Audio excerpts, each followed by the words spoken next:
Hey guys, I'm back, and as promised, I'm making a strawberry rhubarb pie. Little scared about this one. Not only have I never had strawberry rhubarb pie, but I've never had rhubarb before. I don't know what it tastes like or anything like that, so I'll be honest with you, I'm a little scared, but we'll see how this goes, and let's make this thing. Let's get started.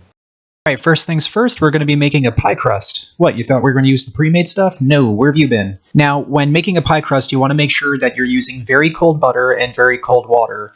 And we're using 2 sticks of butter. I'm just cutting them up into little cubes and putting them into my flour. You want to use all-purpose flour for this. And I'm just going to toss my butter into the flour so that it's easier to cut up with a fork. I don't have a pastry cutter, so I'm using a fork for this. I'm just going to press on the top of the fork like this and just cut into the butter, and we're just going to keep doing this until it has the texture of wet sand, basically. Now I'm going to add my salt, just sprinkle that in there and toss it around with my hands. And now I'm going to add my water. This is very cold ice water, and I know it looks like I'm only putting in 2 tablespoons of ice water, but it's going to actually be 6. I didn't want to show me putting every single tablespoon in there. And now we're going to knead the dough. This is a little different from bread dough. Pie crust is a little bit more forgiving than bread dough, and when it comes together, that's it. Just go ahead and put that in some shrink wrap. I'm just pressing it down a bit so that it's easier to cut later, and this is going to go into the fridge and chill for half an hour. If you take it out of the fridge and it still feels a little too soft, just let it sit for about another 10 minutes until it's nice and firm.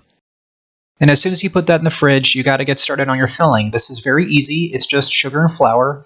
I'm putting that to the side while I get started on my strawberries. And I'm just going to cut these up into quarters. And before I forget, this filling recipe is actually not mine. It's from allrecipes.com, so shout out to them.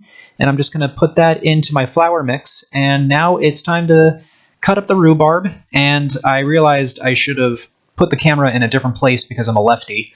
But you want each piece to be about that size. That was about ½ an inch. And I'm just going to take all this and put this in with the strawberries and the flour and the sugar. And I'm just going to take a wooden spoon and toss this around until all the strawberries and rhubarb have been coated with the sugar and flour. And once you're done with that, just go ahead and cover this with some plastic wrap and let this sit for about ½ an hour. And now I'm just going to grease a 9-inch pie dish with some butter. Then I took my pie dough out of the fridge, cut it in half, and on a floured work surface, you're going to want to roll this out with your trusty rolling pin. And you want to flatten this until it's slightly larger than your baking dish, so that it's hanging off the sides a little bit. It's better to have some extra dough.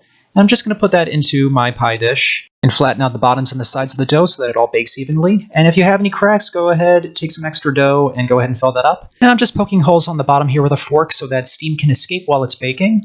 And now it's time to pour in your pie filling. And as you can see, all the sugar and the flour dissolved into the juices of the strawberries and rhubarb. And I put that to the side so that I can get started on my top crust, and I'm going to make a lattice design, and I'm just taking a pizza cutter and cutting up some even-sized slices out of this, and I'm just placing them on top of my pie. And I'm trying to show you guys in detail how to do a lattice design. It's much better to just watch it than me trying to explain it. Like, oh, I take one, loop it with the other, put that there, blah, blah, blah, and ta-da, it's a lattice design. And that's completely optional. You don't have to do that. You can just take the entire top crust and just place it on top and just cut little holes in there so that steam can escape while it's baking. And as you can see, I'm cutting off the excess dough here and trying to clean it up and make it look nice. And right here, I'm trying to show how to pinch up the sides of the crust. I know it's not the best looking one in the world, but trust me, it ends up looking pretty good when it's out of the oven. And right here, I'm just preparing my egg wash. It's literally just 1 egg that I beat up. And as if this thing didn't have enough butter, I'm putting butter in each slot. The fat in the butter will actually help the juices from overflowing in the oven. And I'm just putting my egg wash on top of the pie crust and sprinkling it with some sugar. And this is going to go in a 400-degree oven for about 35 to 40 minutes, or until the crust is a nice golden brown. And you want this to cool for about an hour. And I'll be honest with you, I couldn't wait to try this thing, so I immediately cut myself a slice, which is why it came out a little bit on the runny side. But if you are patient, unlike me, it will not be runny. But now it's finally time to try this thing. All right, here it is. It's still warm.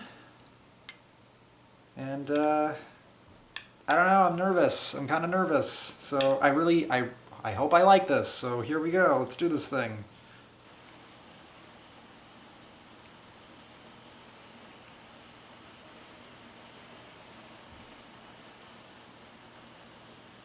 I'm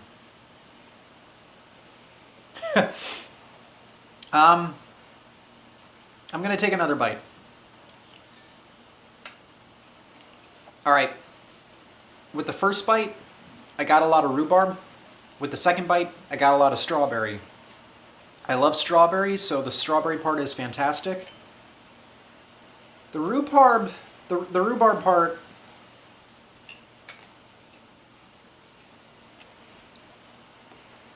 I'll be honest with you, I don't know how to feel about it. Like, I don't dislike it, but I also don't love it, if that makes sense. I don't know. I really don't know how to feel about this one.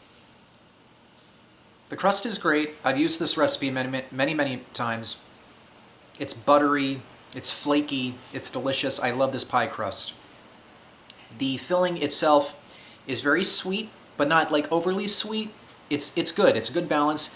The strawberries are fantastic, and since it's warm, it's fantastic. It's really good. I want to like it. I really do. And if you love it, that's great. Now see, I can't really say anything because this is my first time having this. I've never had rhubarb before. I didn't grow up with this pie like some people did. And if you love strawberry rhubarb pie, I definitely do recommend this recipe. It's got the perfect sweetness and the perfect balance and everything. And you know, this crust, really go with this crust. Don't just make the crust for this pie recipe. Just use it for any pie recipe, for blueberry, for apple, anything. It's that good. And honestly, like, I've never had strawberries in a pie before either. Like, I mean, of course I've had strawberries many times, but I've never had it in a pie. And if this was just a strawberry pie, I would be like, yeah, this is fantastic, this is great. But it's that subtle hint of rhubarb that I'm just not too sure about. Like I said, I don't hate it, but I don't love it either. Sorry, my dog smelled pie, so she's here. She wants it. Don't give rhubarb to your dog. I read that it's actually toxic, so don't give it to your dogs. But try out this recipe. I'm sure you'll love it if you love rhubarb, and especially if you love strawberries. I hope you guys enjoyed the video, and I hope you enjoy the recipe. Remember to like and subscribe, and I'll see you all next time. Bye.